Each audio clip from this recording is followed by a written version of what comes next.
Masquerade muri Zimbabwe, welcome to our channel Zoom Confessions and Deep Secrets. Kana kari kutamka kukuya panino channel, please don't forget to subscribe. Kana uchungwa karaka subscriber, don't forget to comment and share this video. Nasi muri Zimbabwe tambira Nyaya kuditswa na George Charamba, the spokesperson wa President Mnangagwa weabuda achitaura about the third term thing iri kutrenda muri Zimbabwe. Vabuda va George Charamba vadira jecha panima reports aya muri Zimbabwe ekuti his boss is seeking a third term. Vabuda via his ex-handle yakanzi Donza Musoro 007 vataura ivo vachiti pane vanhu vari kutraya kupesta the third term thing on President Mnangagwa. Shinzi and apana hata consulta President Mnangagwa about this issue. Rabuda akataura achiti pandanga ndisipo pani vanamazi vanzviriseri who revealed themselves into a false frenzy nenyaya ye third term which they seek to paste on President Mnangagwa.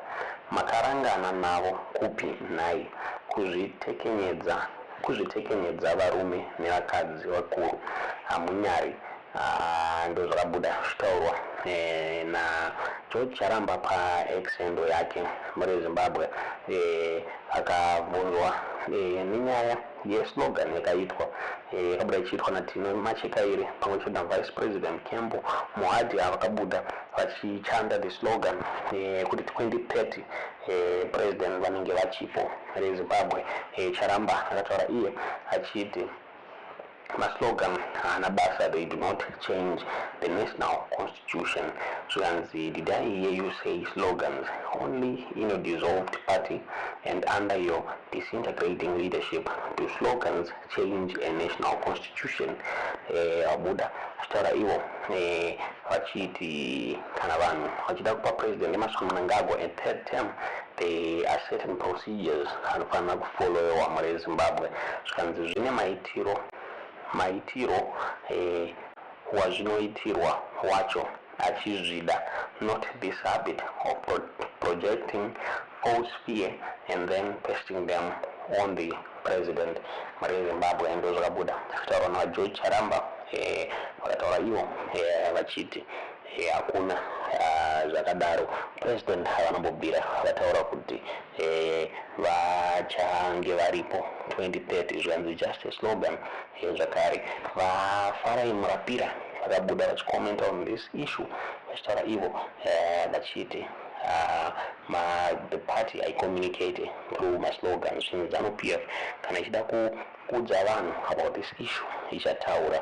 So for the meantime, President Mnangagwa is going to serve 2 term avo muri Zimbabwe, then wasiya office. Tisingazive kuti munoona sei nyaya iyi vanhu vakawanda vaitaura vachiti since ZANU-PF yakaacquire 2/3 majority mu parliament yava nesimba yekuchinja constitution, vowanikwa vachi-extenda terms President Mnangagwa muri Zimbabwe. Tisingazive kuti what is going to happen, vachada here kuamenda the constitution kana kuti vachasiya constitution yakadaro. Ndofunga constitution yakavhoterwa mugore 2013 yakavhoterwa neabout 95.5% yevanhu inotaura iyo ichiti president anoseva 2 terms obva asiya muri Zimbabwe. Tisingazive kuti munoiona sei nyaya iyi. President Mnangagwa vakataura about this issue, this slogan iri kufamba zvanzvoshuwa 2030 ndenge ndiripo nekuda kwaJehovha, but haana kunge vakomenta on the issue yepresidency yavo. Then vakataura mugore ra2017 after vapinda paupresident vakataura ivo vachiti he is going to respect the Zimbabwean constitution. Kana 2 terms avo akwana, he is going to step down woita handover kune mumwe munhu muri Zimbabwe. Tisingazive kuti munoiona sei. Ndofunga pane faction youth yakambobuda ichitaura iyo ichiti basa riri kuitwa napresident vanodeserva kuextenderwa term ravo zvinzi muperiod ye2 matems havakwanisi kuripedza zvinzi so he deserves another term, a third term.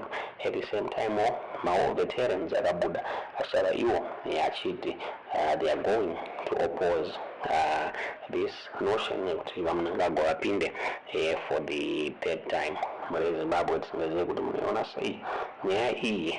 Ndofunga pane nyaya dzatachikuigirai mazuva apfuurayo. The children of Zimbabwe War Veterans Association yakabuda ichitaura ichiti pane mafactions arimo muZANU-PF. Another one iri kutaura iyo ichiti the president should remain in power. Zvinzi those are the ones very close to the first family. Zvinzi vamwe vari kutaura ivo vachiti no, it's time up, he should respect the constitution. Zvinzi vamwe vari kuramba the dynastic rule. Zvinzi chimuti chinofanira kutenderera muri Zimbabwe hapafani kutongwa nemunhu one. Tisingazive kuti munoiona sei nyaya iyi. Asi vaGeorge Charamba vabuda vachitaura ivo vachiti it's just fear yeopposition party iri kutya nyaya iyi. Zvinzi so hakuna zvakadaro. Zvinzi but pane maprotocols anoitwa kuti president vafanirwe vachidzokera pachigaro chavo pachigaro chavo muri Zimbabwe. Zvinzi it requires amendment yeconstitution ende zvichaitwa kana kuri kunzi vachiri kudiwa mupower nevanhu. Ndonyaya tatakuigirai muzara nhasi. Tiudzeni zvamakufunga pamusoro penyaya iyi mucomment section. We also agree that if need be, it's very important that the constitution, the current constitution of the country is amended so that it can allow a leader to have more than 2 terms. The reason is that we realize that development does not have a term limit. Development requires someone to continuously have more time so that we can still need to have more good things that happen in this republic. The slogan, we're looking at the amount of work that has gone and the achievements that have come in towards pushing and moving towards Vision 2030. So we are celebrating the reality that Vision 2030 is going to be attained, if we are lucky, even before the year 2030 itself. So these interpretations are not coming from within ZANU.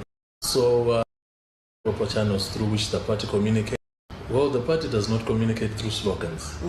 If the party has a stance, we know the proper channels through which the party communicates. So these interpretations are not coming from within ZANU-PF, because even at the Mashingo rally, the Vice President, Comrade Mohadi, made it clear what the slogan was about, even the provincial chairperson. So to the ZANU-PF rank and file, there is nothing untoward about this slogan, because we